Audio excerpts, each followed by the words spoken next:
Alors, bienvenue à toi pour ce programme de prérequis incontournables pour les sciences physiques.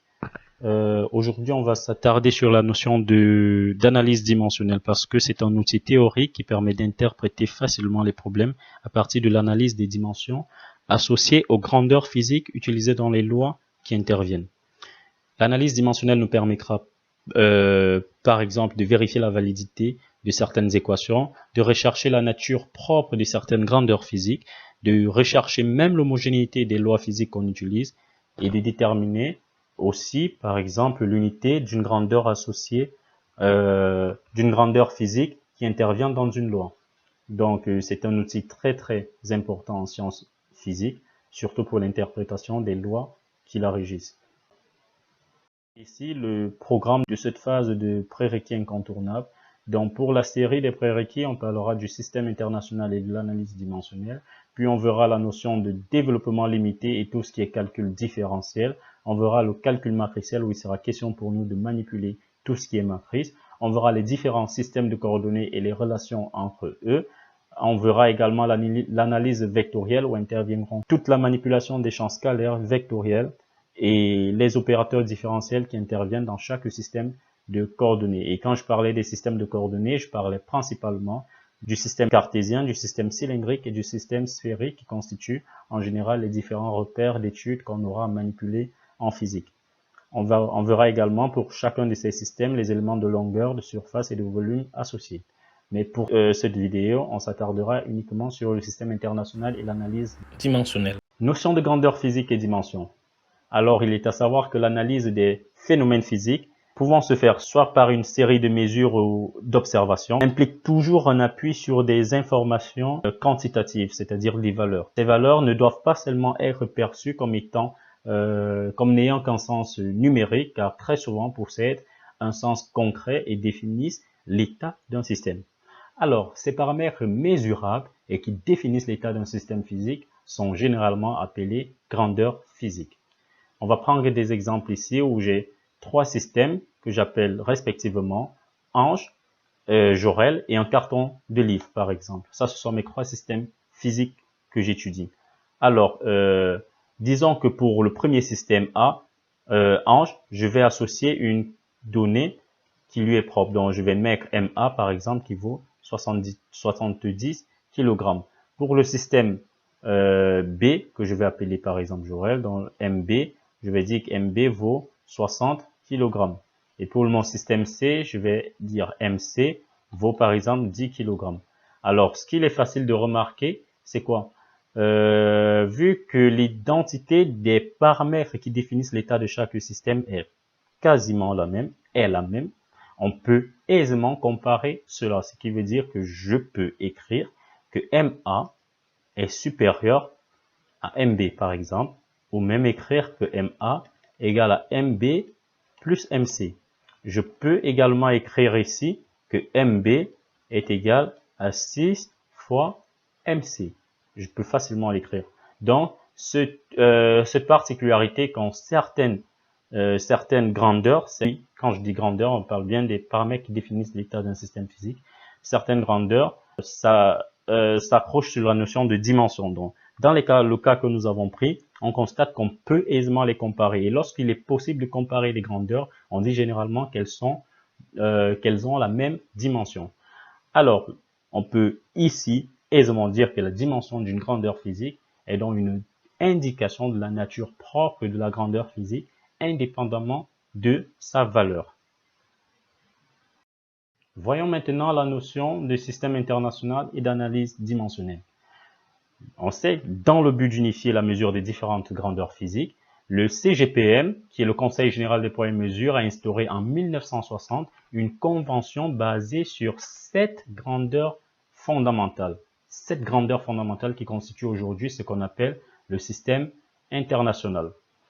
Cette réforme a été refoulée par 3 pays, notamment les États-Unis, la Birmanie et le Libéria.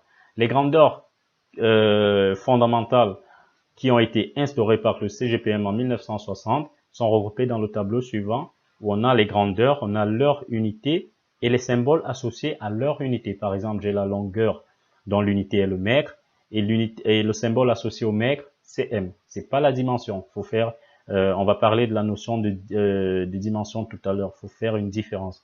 Le symbole associé à l'unité, c'est pas la dimension. Donc pour la longueur, on a le mètre et généralement on va pas écrire mètre, on va écrire juste m pour signifier le mètre. Kilogramme pour la masse, kg, seconde pour le temps, s, Kelvin pour la température thermodynamique, on a K, ampère pour l'intensité du courant électrique, on a A tout simplement, candela pour l'intensité lumineuse, on a CD, et mol pour la quantité de matière tout simplement. Maintenant, il peut arriver que nous ayons envie de déterminer par exemple l'unité associée à une grandeur qui n'intervient pas dans les grandeurs fondamentales, on les appelle les grandeurs dérivées.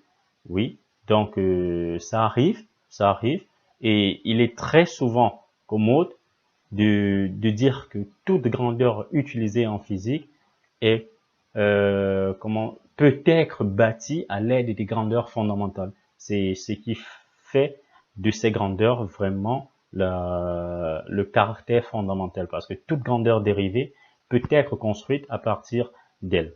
On verra pourquoi tout à l'heure. Et généralement, pour la notion d'ordre de grandeur, ces grandeurs peuvent avoir des valeurs très grandes ou très petites selon les données qu'ont donné les mesures. Et c'est pour ça qu'on va souvent les affecter à des préfixes, des préfixes qui peuvent soit diminuer l'ordre de grandeur, soit augmenter l'ordre de grandeur. Ce sont généralement des multiples ou sous-multiples.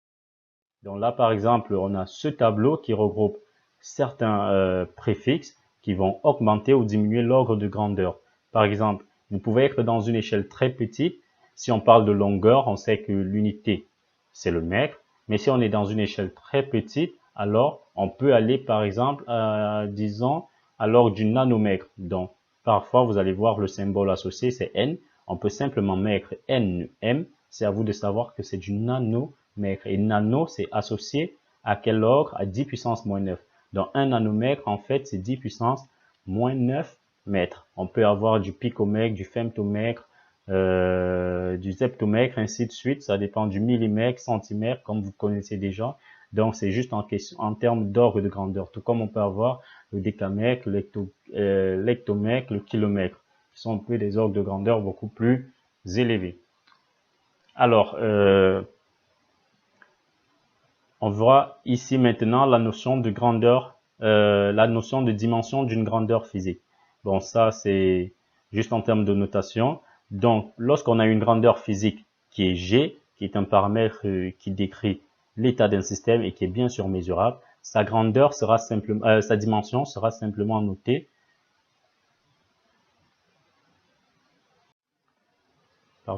Sa dimension sera simplement notée dimension de G, comme vous le voyez là particulièrement. Donc, excusez, on va prendre, oui, pour que ça aille mieux. Donc là, on a la dimension de G. Ok. Donc, pour les 7 grandeurs fondamentales, le tableau qui est là vous donne particulièrement les dimensions associées aux 7 grandeurs fondamentales. Donc là, la grandeur, c'est la longueur. La dimension associée, c'est L. La grandeur, c'est la masse. La dimension associée, c'est grand M. Donc, par exemple, le temps, c'est grand T. L'intensité lumineuse, faut pas confondre les deux intensités. L'intensité lumineuse, qui est en candela, sa dimension, c'est J, mais l'intensité du courant électrique, c'est I. Bon, I comme utilisé en électricité, on va dire. La température qui a été en Kelvin, sa dimension est plutôt appelée θ. Et la quantité de matière, sa dimension, c'est N. Donc, on peut dire, par exemple, que la dimension d'une longueur sera simplement L, tout simplement. Donc, comme on peut dire, on peut mesurer une distance et on dit que la dimension de cette distance, en fait, c'est juste L pour dire une longueur, une masse, un temps, ainsi de suite. Mais donc c'est juste pour décrire la nature propre d'une grandeur physique. Alors généralement, comme on a dit, la dimension de toute grandeur physique dépend forcément des grandeurs associées des dimensions associées aux grandeurs fondamentales. C'est pour ça qu'on dit ici que la dimension de toute grandeur physique G peut se mettre sous la forme, regardez bien, G égale à L puissance alpha fois M puissance bêta fois T puissance gamma fois I puissance delta, ainsi de suite, J, epsilon, θ, zeta et N lambda, où chacun de ces paramètres ne sont que des nombres réels. Donc chacun de ces paramètres, vous allez voir, ce sont des nombres réels.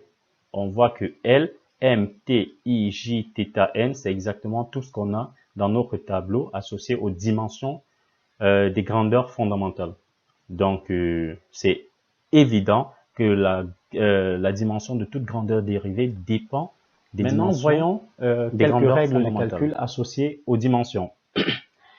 Déjà, il faut savoir que dans une relation physique, il doit exister une certaine homogénéité parce que, pour qu'elle prenne tout un sens. Ainsi, on va noter quelques règles de calcul pour certaines opérations qui peuvent avoir lieu dans la manipulation en physique. Alors, dans la manipulation mathématique en physique. Alors, par exemple, si on a A plus B, bon, où on a bien sûr A, B, C et D qui sont des grandeurs quelconques. Si on a A plus B moins C égale à D. Ceci revient simplement à dire que la dimension de A égale à la dimension de B égale à la dimension de C qui égale à la dimension de D. Donc, on ne somme que des grandeurs qui ont une même dimension. Je ne peux sommer que des masses, je ne peux sommer que des temps, je ne peux sommer que des longueurs. Je ne peux pas faire un temps plus une longueur, ça ne se fait pas. C'est pour ça que je dis, si je me permets d'avoir une expression comme ceci, alors la dimension de A est la dimension de tout ce qui intervient également dans l'équation. Par exemple, si je me retrouve avec une loi telle que X égale à V0t plus A t carré, par exemple, alors, disons moins Y, alors je peux directement dire à partir de ceci que la dimension de X est égale à la dimension de V0t qui est égale à la dimension de A t carré qui est égale à la dimension de Y, tout simplement. Maintenant, je viens pour la deuxième règle. On me dit que si A fois B égale à C, alors je peux déduire que la dimension de C est le produit des dimensions de A et de B. Ceci veut dire quoi? Si j'ai, comment dire, P par exemple, la quantité de matière, je sais que, pardon, pas la quantité de matière, la quantité de mouvement, s'il y a P qui est égal à M fois V, alors je peux déduire par équation de dimension que la dimension de P sera le produit de la dimension de M fois la dimension de V, tout simplement. Ce que je peux dire par cette relation. Alors ici, on peut avoir dimension de V0 fois dimension de T, ainsi de suite. Troisième règle, si j'ai C égale à A sur B, alors C est égal à dimension de C égale à dimension de A fois dimension de B à la puissance moins 1. C'est pareil que ceci, donc ça reste identique. Si j'ai V, et c'est que V égale à D sur T, par exemple, alors, d'après l'équation de dimension, j'aurai dimension de V qui sera égale à la dimension de D fois la dimension de T à la puissance moins 1, tout simplement. Donc, ça, c'est des règles de calcul qui peuvent intervenir.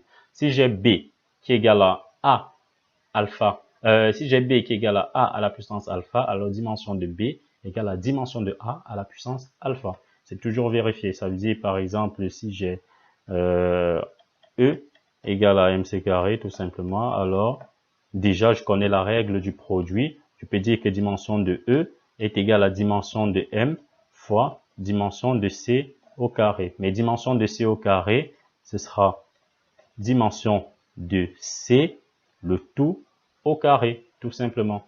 Donc, la dimension de C carré, c'est la dimension de C, le tout au carré. C'est des règles qu'on peut voir intervenir. Avant de parler des fonctions transcendantes, je voulais également noter la notion de différentiel.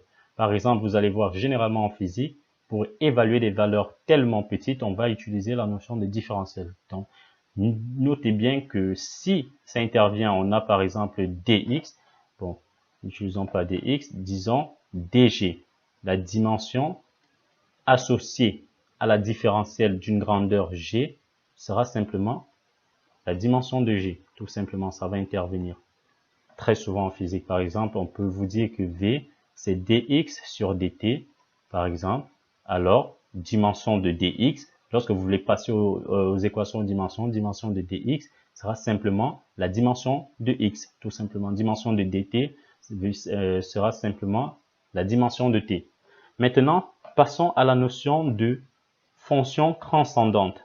Alors, c'est quoi les fonctions transcendantes? Qu'est-ce que je voulais particulièrement faire allusion en parlant de ça?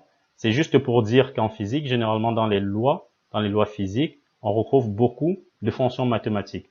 Alors, en physique, ici, il faut savoir que le résultat associé à une fonction transcendante est sans dimension.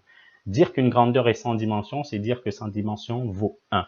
Donc, dimension de G égale 1. Veut dire que G n'a pas de dimension. Il en est de même pour son argument. Je vais m'expliquer.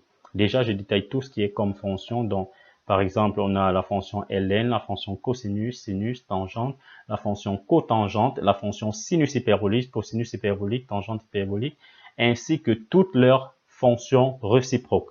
Donc, on peut avoir pour ln exponentielle, là, on a arc, cosinus, arc, sinus, arc, tangente. On a du argument cosinus hyperbolique, argument sinus hyperbolique, argument tangente hyperbolique, donc tout ça. Lorsque je vais associer cela à une grandeur, la grandeur devient directement sans dimension. Par exemple, je peux prendre, disons, ln.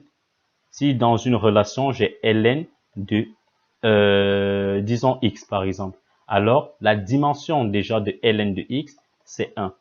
Et comme x est composé à une fonction transcendante, alors même la dimension de x va valoir 1. Il en est de même pour toutes les fonctions. Donc, même si j'ai sinus de oméga t dans une expression, alors je dois savoir que la dimension de tout ceci, c'est 1. Ça n'a pas de dimension. Et l'argument de ceci, c'est-à-dire oméga t, je peux également écrire que la dimension de oméga t sera simplement égale à 1. Parce que c'est l'argument d'une fonction transcendante, tout simplement.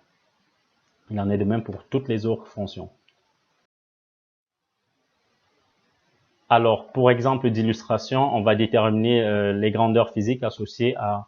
on va déterminer les dimensions associées à certaines grandeurs physiques. On prend en premier cas la masse volumique. On sait que la masse volumique est définie comme le rapport de... la masse volumique, on l'appelle ρ, qui est définie comme étant ρ m sur v. Alors, d'après nos équations aux dimensions, on va directement déduire que dimension de ρ sera égale à la dimension de m fois dimension de v à la puissance moins 1. Or, la dimension de m, c'est quoi? M, c'est une masse, donc on a vu que sa dimension, c'est directement m.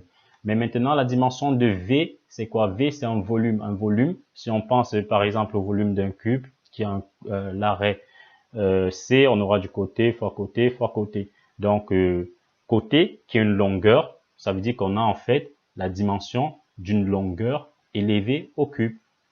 Or, ceci, on a vu que c'est encore dimension d'une longueur élevée au cube, on va dire. Donc, ceci, ça fait simplement m fois L au cube. Donc, je peux dire que la dimension de ρ, c'est moins 1 là. Donc, ça fait moins 3. Dimension de ρ sera simplement m L moins 3. Je fais pareil pour la quantité de mouvement dont on avait déjà l'expression m fois v. Bon, pour différencier, on va mettre petit v. Alors, dimension de p sera simplement dimension de m fois dimension de ma vitesse. Mais je sais que ma vitesse, c'est quoi? Donc, j'aurai dimension de m fois dimension v. Je sais que v, c'est du d sur t. Où d, c'est une distance, t, c'est un temps. Donc, j'aurai dimension de d fois dimension de t à la puissance moins 1, d'après l'analyse des équations, d'après l'équation aux dimensions, les règles de calcul. La dimension de m, c'est quoi? C'est simplement grand M, parce que c'est une masse. La dimension de D, c'est une longueur, ça veut dire que c'est L. Et la dimension de T, c'est un temps, donc T tout simplement, et j'ai la puissance moins 1. Donc ça, c'est la dimension de ma quantité de mouvement. Je peux faire pareil pour la pression. Je sais que la pression, donc on va noter P, c'est une force surfacique. Ok. Maintenant, la force, c'est quoi? On sait que la force, c'est en termes d'intensité d'après la loi de Newton, ma. A qui est juste la dérivée de V par rapport au temps, c'est-à-dire m dv sur dt. Ça veut dire que s'il faut que je détermine la dimension de f sera dimension de m fois dimension de quoi? Dv sur dimension de dt. Or, la dimension de dv, c'est quoi?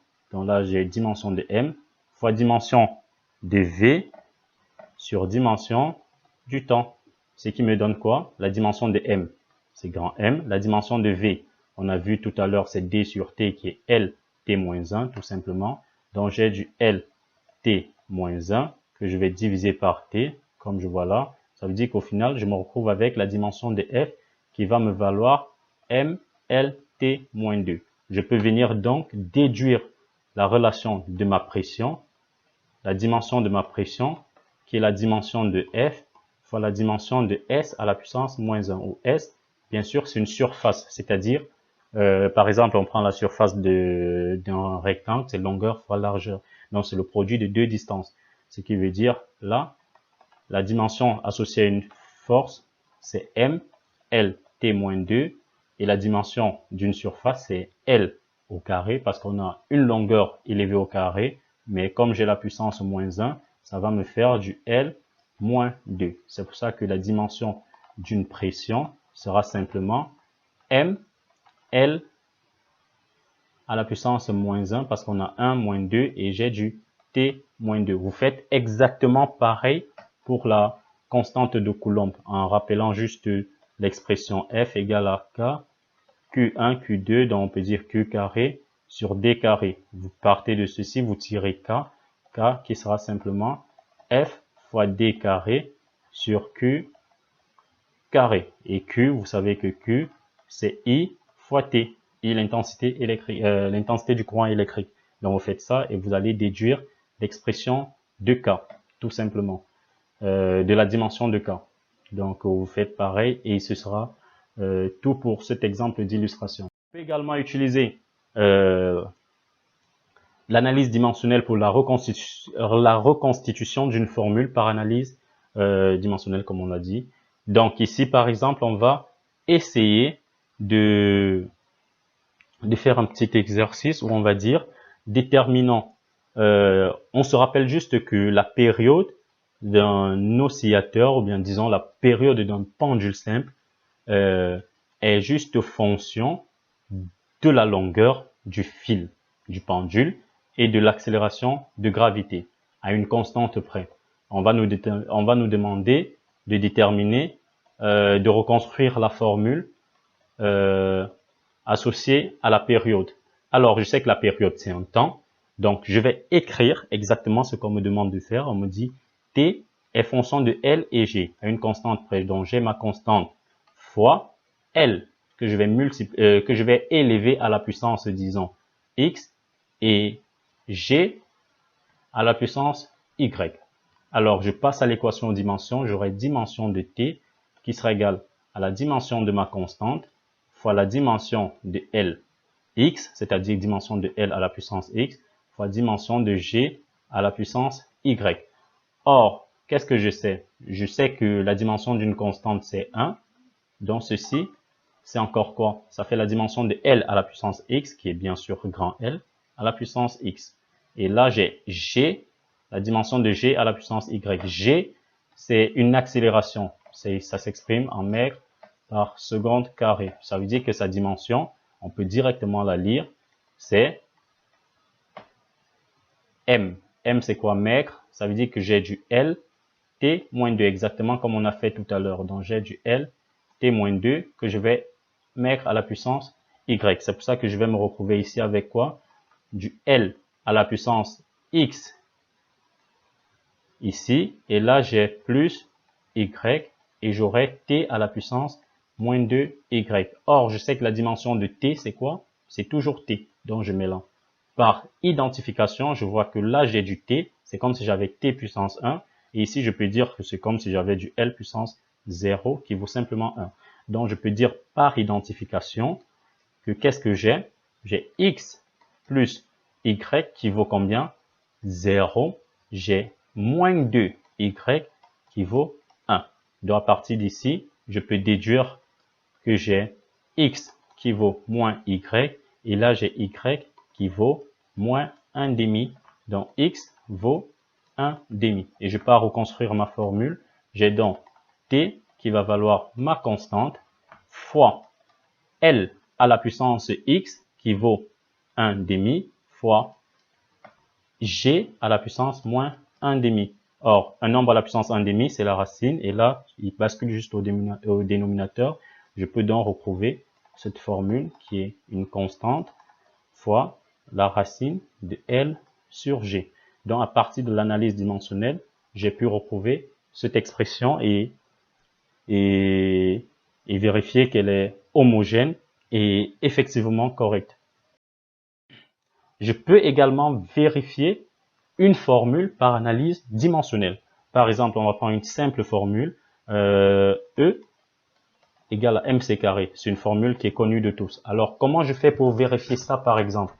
Alors, il faut juste que je passe aux équations, aux dimensions. Ça veut dire que je dois vérifier que la dimension de E est bien égale à la dimension de mc carré. Je calcule dans un premier temps dimension de E. Qu'est-ce qui peut me donner E, par exemple? Je sais que E, c'est une énergie. Une énergie peut être perçue comme un travail. Ça veut dire que ça peut encore être la dimension d'un travail. Or, le travail, par exemple, le travail associé à une force, le travail d'une force, c'est F fois D. Donc, j'ai dimension de F fois dimension de D. Dimension de F, c'est quoi? Dimension de M fois dimension de A, qui est l'accélération, et D, dimension de D. Là, j'ai quoi? M, qui est la masse, et là, l'accélération qui est en mètres par seconde carré, donc j'ai du L t-2, et là, j'ai du L. Ça veut dire que là, je me retrouve avec du M, L carré, t-2. Maintenant, qu'en est-il de mc carré? Je viens là. Dimension de mc carré sera égal à quoi? Dimension de m fois dimension de c, le tout au carré, logiquement. Or, c, c'est quoi? C'est une vitesse. Célérité, vitesse dans une distance divisée par un temps. C'est-à-dire L, t-1. Ça veut dire que j'ai là du m, et là, j'ai du L, t-1 que je vais mettre au carré.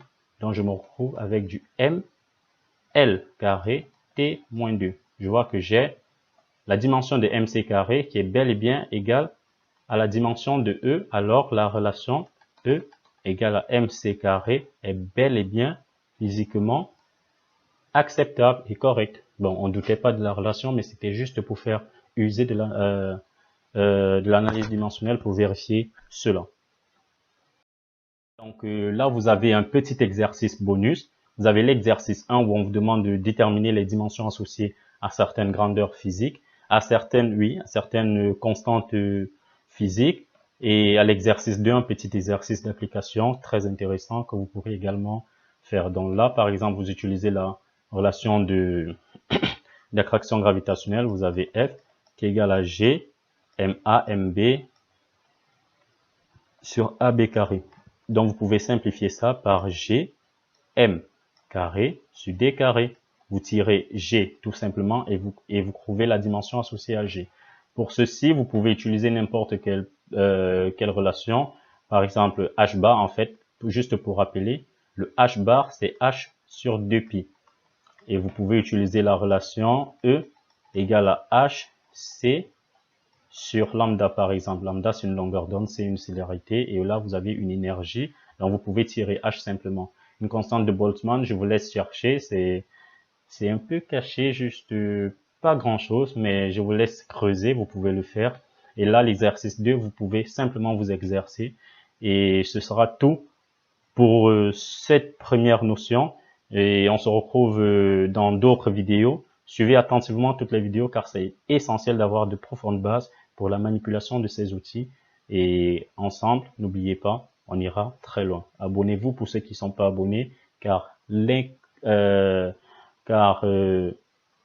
l'expérience et le game s'annonce vraiment, vraiment relaxant. Ça, je vous assure. On va aller très loin ensemble, les gars. Aimable, attention. La science, c'est simple, logique, et explicable.